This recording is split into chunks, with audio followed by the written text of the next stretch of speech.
So, we are going to talk about Olivia's writing now. One of the things that I'm really proud to say is that while myself and my twin son and daughter are avid readers and have read a lot for years, I always used to sit and read with them when they were little and everything. As they entered secondary school and we had the lockdown, the pandemic, and social media, and all your tech on social media, so they started in year 5 getting their phones and tech. The reading started to drop off. No, yeah, earlier than that.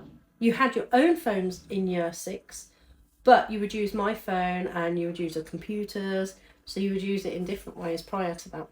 So year 4 and 5, tech started to get into their lives, as it does at this age. And then year 6, they had their own iPhone. Oh, that was a nightmare. Couldn't get you off that then. And Olivia carried on reading quite a lot, but Thomas started not to read quite a lot and get more into gaming and more on tech. And it's how boys socialise nowadays. It's the only way they do. You and your friends are a lot more social. I think girls are. You ring each other, talk to each other, and still meet up and go shopping and things like that, right? Yeah, we'll be on the phone for hours, honestly. Yeah. But boys don't. They only talk over like Discord and chat, Snapchat, things like that, and online. So not anything verbal and not much in person. So it changed, didn't it? Yeah. But I think with my writing, it got them back into books because they were interested in reading what their mum had written, even though you thought it was pants to begin with, because surely mum can't write anything decent. And in different ways, it's inspired both of you. So, for you, it got you writing your own book. She actually thought, if mum can do it, I can do it. So, tell me about your book. What type of book is it? Dystopian, I think. Fiction dystopian, yeah. Yeah. And is it in this day and age, in the past, futuristic? Dystopian usually means like apocalyptic future. So it's could be time travel back there. You can also have dystopian. Yeah, no, there's a good one come out just actually. Well, so why aren't you sure that it's dystopian?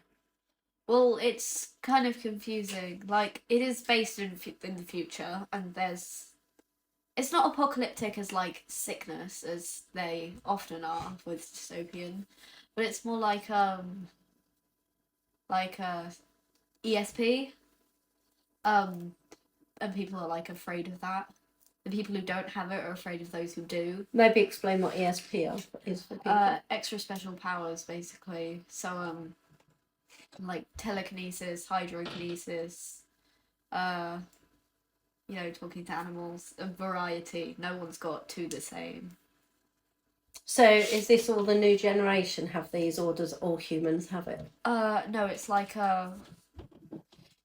new generation. Like, it started a while before when the story begins, with like a few people being born with it. So a bit like what's the one that Wolverine is in?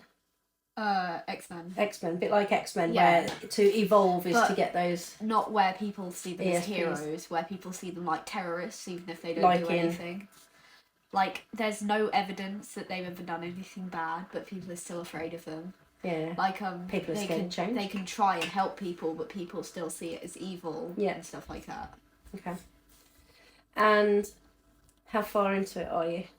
Not very far. I keep getting to a certain point and then rereading it and thinking, oh my god, that's awful, and starting again. Welcome to the world of being a writer. I think I started writing it in like year 7, and then I lost the notebook I was writing it in for ages. I like found it again a few months ago, and I was like, oh my god, I remember this. And when are you hoping to finish it? I have no idea. I doubt I ever will at this point. So you need to give yourself some goal and timelines in order to reach that, because this is one of the problems, is people never ever finish their book. They never get to the end of the book. So you have to work hard to get to the end of the book. Yeah. I think it could have potential to be a series, but I'm not really sure, because I've never tried to write books where it's multiple series. I don't think, because that's a lot more difficult, because you've got to have them linking and you've got to have a long enough storyline. Tell me about it. I actually was surprised at how mine grew into a series. So as you get to the end of the book, what I found was that, no, it can't end there. It just can't end. That there's more to this. There has to be more. But you also have started another book, haven't you? Have I? Didn't you tell me you were writing another book as well? I thought you were writing two at the same time. Have you forgotten about that second book? Probably. You definitely told me that you were writing another one. Oh yeah, that one was slightly weird. You want to talk about it or not? Sure. Go on then. So what's the second book about? Well, it's completely different. This one's based. It's like fantasy but past. It's like based in a fantasy kingdom in a way. I wrote this one in year 7 as well, and then just put it down and decided, yeah, I'm not going to do this anymore. So it's based on like 2 siblings, an older sister and a younger brother. We're like I can't remember how old they each were. But like basically, they were like, you know, heirs to this like kingdom and stuff like that, and everything was going on nicely. And then their mother died, and the king went into depression and wasn't fit to rule. So like this 14-year-old girl suddenly had to rule a country, which is a little bit chaotic. Well, you youngsters are more resilient than us older people. Yeah, to summarise, it ended up with a war. I'm not really sure how that happened, but it had been brewing for like a while, and then it finally just outburst because they thought, oh my goodness, there's a child on the throne, weakness. So they charged, and then it ended with the older brother getting like, you know, stabbed.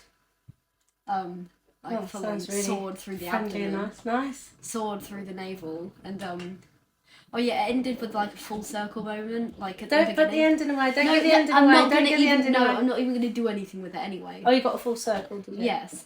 So at the beginning, it began with the girl like she's playing an instrument.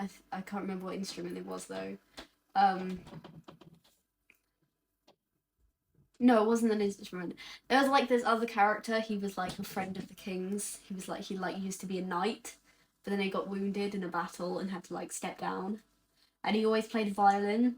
I remember I described him with cherry pink hair in a braid down Cherry to his pink back. hair. Yes. That's quite cute. Yeah, he That's had pretty he had cool. pink That's hair unique. down to his back in a braid. And he like looked after them. He was like he was knight turned bodyguard. And he had like a weird, very scary appearance, but he was like always a nice person, except when he was like trying to kill you. But I remember when I did him, like he always used to play violin. And it began with him playing a violin out, like there was a willow tree. Sorry, this is really a lot of plot holes in this description. Hurry up there, because we're running out of time. There was this willow tree outside, and there was a lot of appearances under that willow tree. It began with him playing a willow tree, playing his violin under the willow tree. Yeah, it's a bit different from playing a willow tree.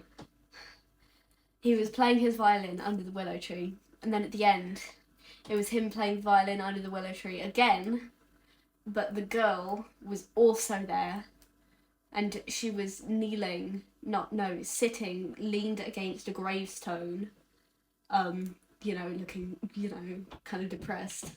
But it's obscuring the name. Mm-hmm. And after the... Don't give it away. Don't give it away. I'm going to stop you there because you're going to give it No, away. I'm not. I'm going to stop you there because you're going to give it away. Listen, because after the brother got stabbed, we never find out if he actually died, so we don't know if it was... No, you've given it away. I was never going to do it anyway. So it was You got either... it. So you couldn't really Which tell. book are you going to finish? The first one. Okay. So basically you never know if it was the mother's grave or the brother's grave that she was leaning against. And I've said to her that if you finish it, we'll get it properly edited. I'm never going to do that published. one. It was weird. I did not enjoy it. It was very dark. I didn't like it. I wrote a lot of dark stuff when I was a teenager. It's a way of processing the reality of life. It doesn't mean there's anything wrong with you, so don't worry about that. It's normal. Yeah, probably still not going to finish it. I don't even know what I did with it. I'm not sure you'll ever be old enough to hear my poetry from when I was your age and when I was 15 and 16. But she's a brilliant poet too. She's writing loads of poems at the moment. And I think from 14 to 16 I was a massive on poetry and then went back to writing. So don't give in. And maybe we'll see her work next year. That'd be exciting, won't it?